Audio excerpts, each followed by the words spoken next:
Two more things here. This was announced, I think, last Friday, as soon as SmackDown went off the air. I forgot when it was, late last week, but PW Nexus, that's the name of the outlet. That's a newer name to me, but they were right with this report. Fightful later confirmed it.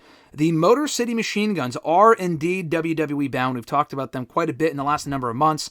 They were free agents. They were maybe headed to WWE, and then there was talk about them going to AEW. That was the belief back in May, I think, and a lot of people thought, okay, we're going to get Motor City Machine Guns and the Young Bucks at All In, which would have been awesome. And instead, they're going to WWE, which was always my expectation, and it's not like, oh, pro WWE. I mean, both tag team divisions in both companies need more depth. I mean, it's not really a case of they're more beneficial here than there. Just to me, they're at a stage of their careers where both guys are older. They're not 50, but they've been around for a long time now, since like the OG TNA days. If there was ever a time for them to get a run in WWE, which probably would have never happened under Vince McMahon, it would be now. And I think it's smart for them to go to NXT first. I think if the Lucha Bros come in, they can go right to the main roster because they have more exposure on a major scale than the Motor City Machine Guns do. But I love the idea of them going to NXT first, probably popping up on that October 8th show in St. Louis. I know Fraxium is having a tag title defense, I don't know why, against, what's their names? A-Town Down Under, Austin Theory and Grayson Waller. So I feel like that's a match and an opportunity where you can bring in the Machine Guns to show up afterward and set up that match for Halloween Havoc. So your thoughts on the Motor City Machine Guns headed to WWE probably pretty soon? No, I like it. I think it's a good signing. Like I said, I think putting them in NXT first isn't a bad idea. And like you said, I think if the Lucha Brothers are coming in, one of them has to go to the main roster. And I don't know, I'm assuming you'd bring the Lucha Brothers up first. They've had more recently mainstream the exposure, yeah, exposure. So that makes sense.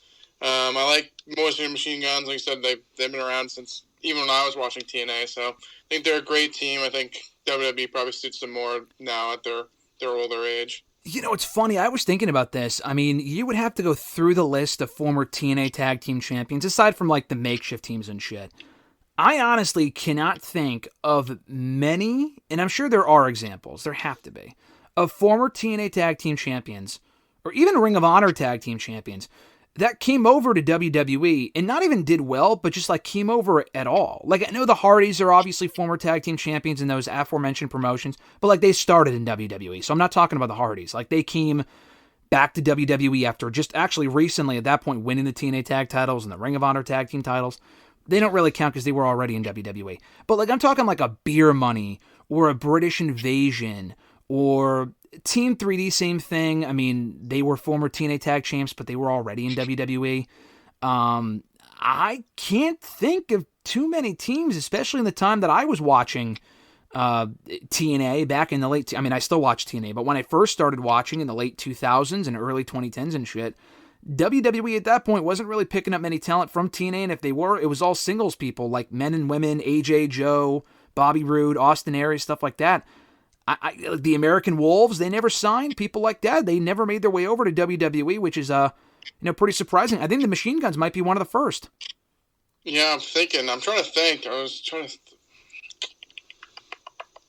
I mean, yeah. I mean, like, so besides like makeshift teams, I would say like maybe like I don't know. I'm assuming like Cole or Strong or some of them were probably tag team champions in Ring of Honor. Oh, yeah.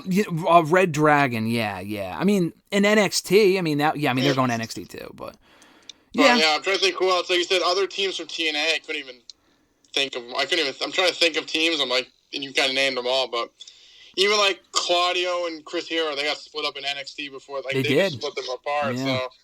So,